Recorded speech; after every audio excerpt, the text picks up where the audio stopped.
सारा टेम्पो खराब कर देते हैं। अच्छा जी, दोबारा देखें।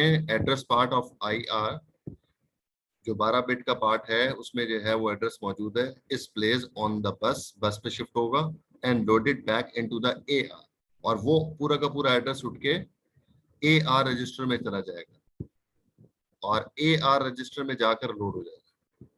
एक काम होगा। और ए आर रजिस्टर आगे डिस्कस करेंगे, वो 12 बिट का होता है। ए आर रजिस्टर 12 बिट का है क्योंकि वो एड्रेस पार्ट भी 12 बिट का है ना, उसको उठा के हम जिस रजिस्टर में डाल रहे हैं वो भी 12 बिट का है।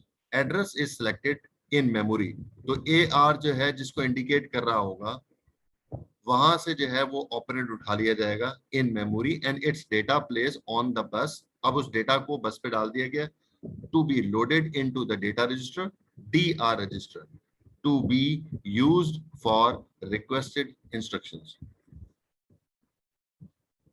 अच्छा, एक्चुअली होता क्या है, अगर मुझे जो है वो बहुत ही सिंपल से एग्जांपल लेते हैं। हमने दो जो है वो नंबर्स को ऐड करना है।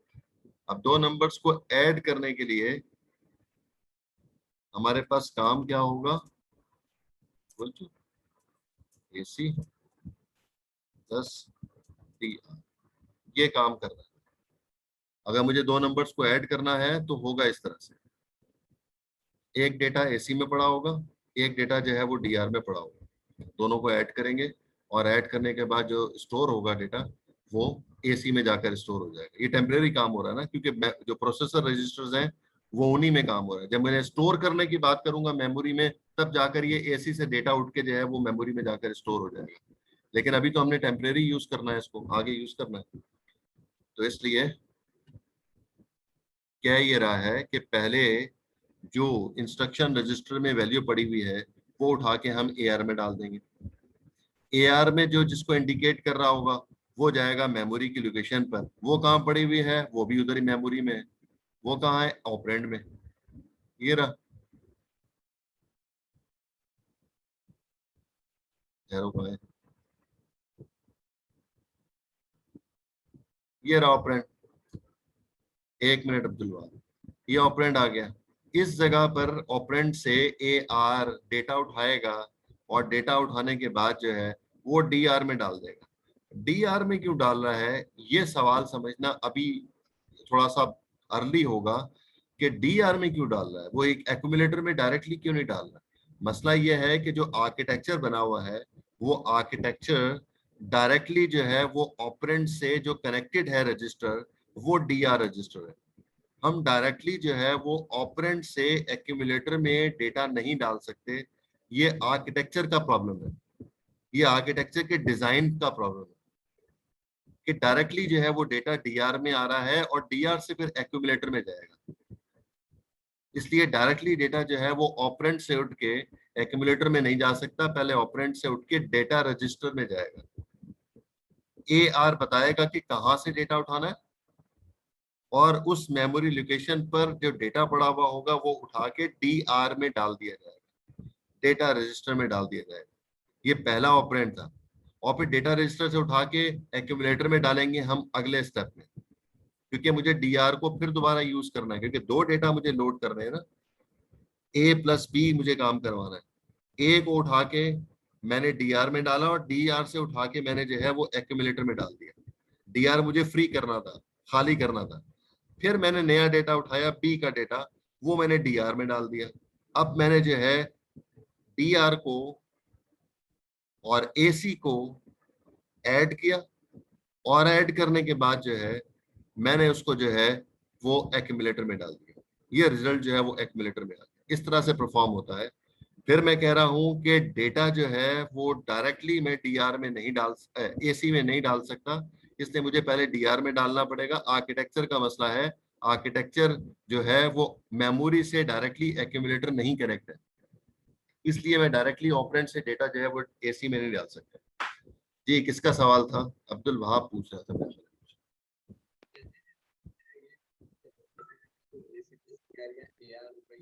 आवाज नहीं आ रही। अरे भाई, थोड़ा माइक अपना सही कर लो।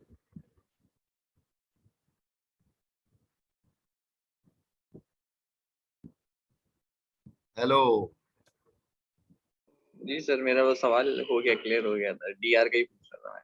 अब वो तो सही है, लेकिन आवाज तो निकाल लो ना, तुम्हारी आवाज ही नहीं आ रही थी पहले।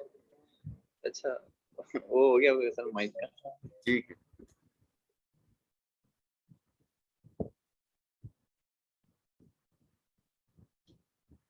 हाँ जी, ये देखें जी, यहाँ पर जो है वो डायरेक्ट इंस्ट्रक्शन की बात कर रहा है। तो डायरेक्ट इंस्ट्रक्शन के अंदर जो है वो हम कह रहे हैं ये 22 मेमोरी लोकेशन है। तो देख लें इंस्ट्रक्शन क्या लिखी हुई है। ये हम जो है वो इंस्ट्रक्शन पार्ट में से जो है वो एक इंस्ट्रक्शन उठा रहे हैं। ये रही इंस्ट्रक्शन, जिसमें 0 लिखा हुआ है, ऐड लिखा हुआ है, 457 लिखा हुआ है। तो उसका मतलब है अगर डायरेक्ट इंस्ट्रक्शन होगी तो ऑप कोड हमेशा जो है उसके अंदर पहली बिट 0 होगी। ये नोट करें, डायरेक्ट एड्रेसिंग जब भी होगी तो जो हम इंस्ट्रक्शन लिखेंगे उसके अंदर जो है वो ऑप कोड के अंदर जो पहली बिट होगी लेफ्ट साइड की मोस्ट लेफ्ट बिट वो हमेशा 0 होगी। तो फिर वो डायरेक्ट एड्रेसिंग होगी। हमने इंस्ट्रक्शन क्या दी है, ऐड। तो ऐड के लिए 3 बिट आ जाएंगी जो भी इसका कोड लिखा हुआ होगा आर्किटेक्चर में। तो 3 बिट का ऐड ऑपरेशन होगा और 1 बिट जो है वो डायरेक्ट एड्रेसिंग को रिप्रेजेंट कर रहा होगा। तो 4 बिट हो गई ऑप कोड की। फिर आगे लिखा हुआ है 457। ये 457 क्या है, एड्रेस है ऑपरेंड का। ये ऑपरेंड का एड्रेस है, जिसको मैंने कहा था कि ये 457 12 बिट का होगा। तो ये 456 लोकेशन 457 लोकेशन पर जाएगा। और मैंने अभी थोड़ी देर पहले कहा था कि ये वैल्यू जो है वो ए आर में डाली जाएगी। पहले ए आर में क्या पड़ा हुआ है, 457 आ गया। ये बाइनरी में लिखा हुआ होगा, मैं डेसिमल में लिख रहा हूँ जैसे उन्होंने लिखा हो। ये 12 बिट का होगा ए आर। 12 बिट का है एड्रेस रजिस्टर, इसको एड्रेस रजिस्टर कहते हैं।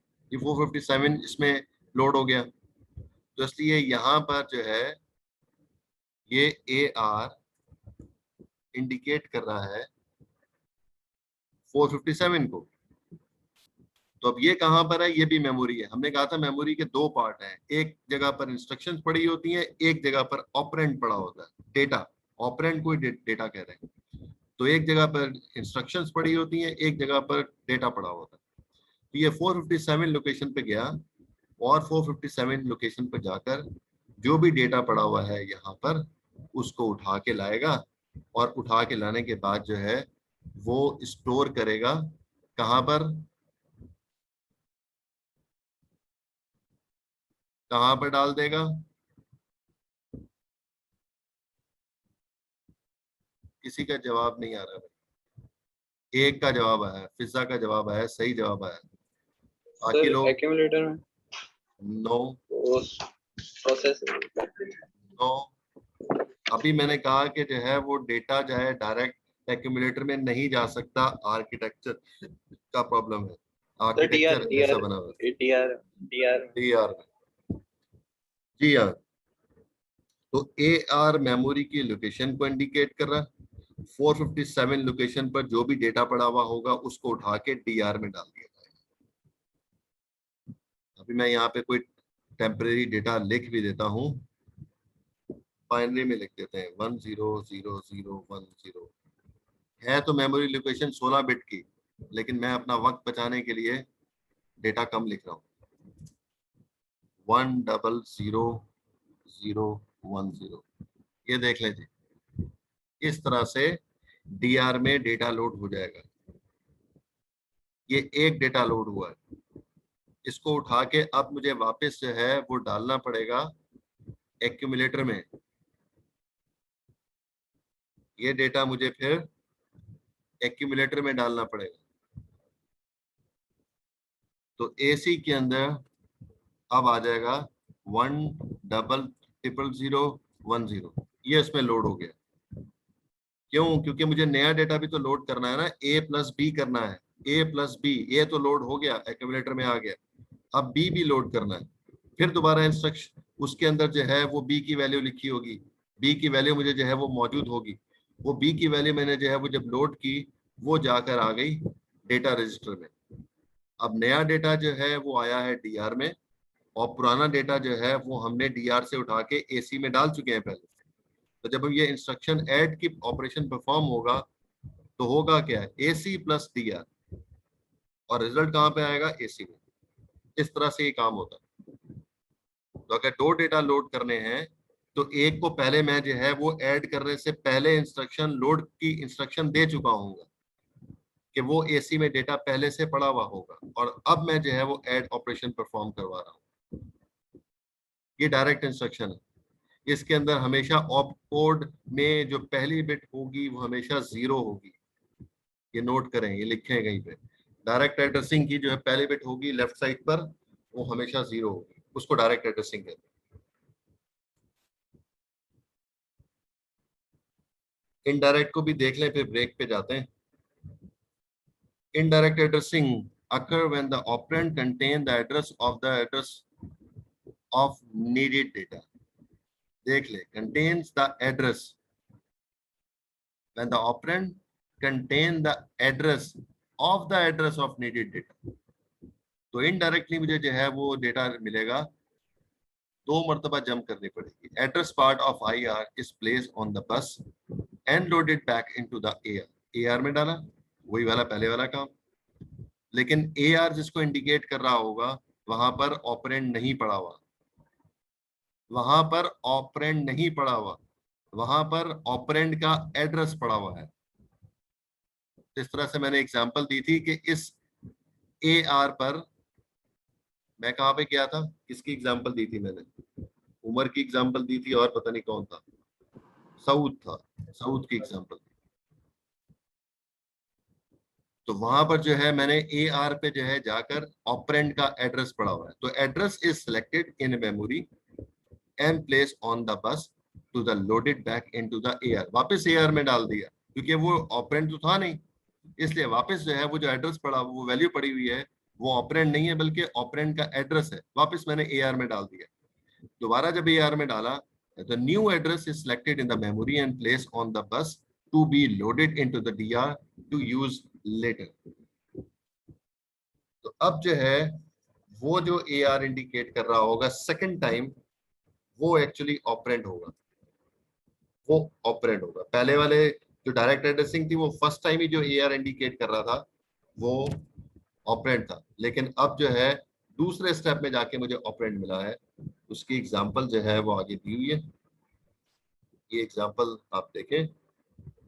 इंस्ट्रक्शन है मेमोरी की 35 लोकेशन के ऊपर एक इंस्ट्रक्शन पड़ी हुई है जिसका सबसे पहली बिट जो है वो 1 नजर आ रही है। तो अब इसका मतलब ये हुआ कि जब भी इनडायरेक्ट एड्रेसिंग होगी तो जो है वो ऑप कोड के अंदर जो पहली बिट होगी वो 1 होगी, डायरेक्ट एड्रेसिंग होगी तो 0 होगी, इनडायरेक्ट एड्रेसिंग होगी तो 1 होगी। ऐड करना है, वही काम करना है, और 300 जो है वो एड्रेस है, बज़ाहिर जो है वो ऑपरेंड का एड्रेस है, लेकिन आई जो है वो इनडायरेक्ट एड्रेसिंग जो है वो 1 है, इसलिए ये ऑपरेंड का एड्रेस नहीं है। 300 की लोकेशन पर गया, 300 की लोकेशन पर आकर ये 1350 जो है ये ऑपरेंड नहीं है, ये डेटा नहीं है, बल्कि ये ऑपरेंड का एड्रेस है। 1350 अब जो है ये ऑपरेंड का एड्रेस है, वापस जंप करेगा 1350 पर, और 1350 पे जाकर अब जो डेटा पड़ा हुआ है वो एक्चुअल ऑपरेंड है। तो ये इसको 2 मरतबा जंप करनी पड़ी है ऑपरेंड को फाइंड आउट करने के लिए, और इसका जवाब मैं जो है वो पीछे दे चुका हूँ कि 2 मरतबा जंप करने से हमें बज़ाहिर नुकसान है, हमारा वक्त ज्यादा लग रहा है, 2 मेमोरी लोकेशन यूज हो रही है, लेकिन जो है वो हमें कुछ इंस्ट्रक्शंस के लिए जो है वो कंपलसरी होता है कि इनडायरेक्ट एड्रेसिंग ही की जाए, उसके बगैर मुमकिन नहीं है कि वो ऑपरेशन परफॉर्म हो सके। तो इसलिए हम जो है वो इनडायरेक्ट एड्रेसिंग यूज करते हैं। तो एक ही इंस्ट्रक्शन को हमने ऐड करवाया है, कभी जो है वो डायरेक्ट एड्रेसिंग से और कभी जो है वो इनडायरेक्ट एड्रेसिंग। जी हाँ, हमेशा 2 बार ही होगा, अगर इनडायरेक्ट एड्रेसिंग है तो 2 बार ही होगा। ये जो 300 लिखा हुआ होगा, ये 300 जो है वो ऑपरेंड का एड्रेस नहीं है, बल्कि जो है वो उस जगह पर ऑपरेंड का एड्रेस पड़ा हुआ, 300 लोकेशन के ऊपर जाकर ऑपरेंड का एड्रेस पड़ा हुआ है, ये हम कहेंगे इनडायरेक्ट एड्रेसिंग में। जबकि डायरेक्ट एड्रेसिंग में हम कहेंगे कि 300 लोकेशन के ऊपर ऑपरेंड पड़ा हुआ है, लेकिन इनडायरेक्ट एड्रेसिंग के अंदर हम कहेंगे कि 300 की लोकेशन के ऊपर ऑपरेंड का एड्रेस पड़ा हुआ है, ऑपरेंड खुद नहीं मौजूद।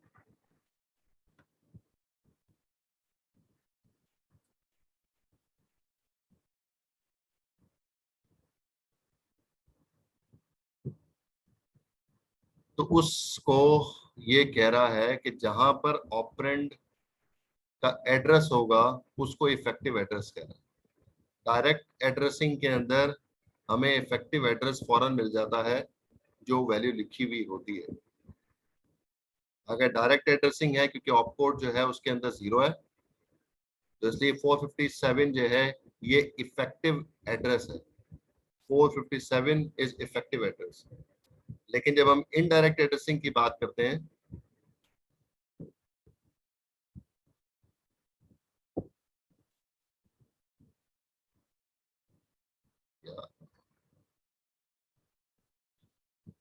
जब हम इनडायरेक्ट एड्रेसिंग की बात करते हैं तो उसके अंदर ये जो 300 है, ये 300 इफेक्टिव एड्रेस नहीं है,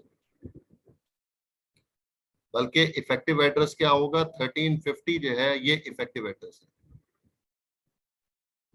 जो ऑपरेंड को इंडिकेट करे उस एड्रेस को हम इफेक्टिव एड्रेस का नाम देते हैं।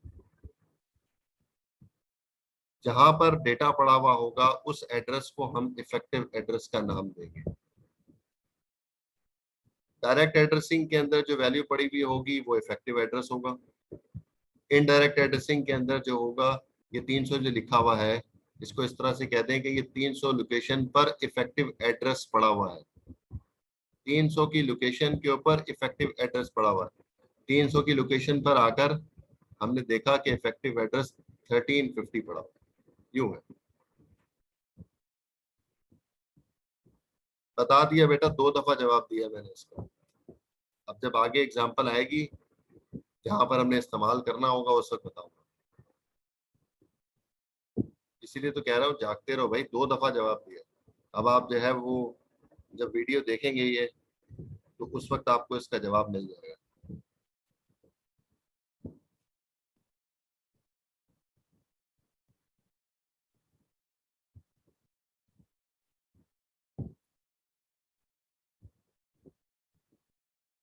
मेरा ख्याल है आगे अगला टॉपिक है, इसी को आगे कंटिन्यू करना है। तो फिर इससे पहले हम, यस, इससे पहले हम ब्रेक ले लेते हैं। तो ब्रेक लेते हैं इंशाल्लाह, फिर 10:35 पे इंशाल्लाह क्लास स्टार्ट करते हैं।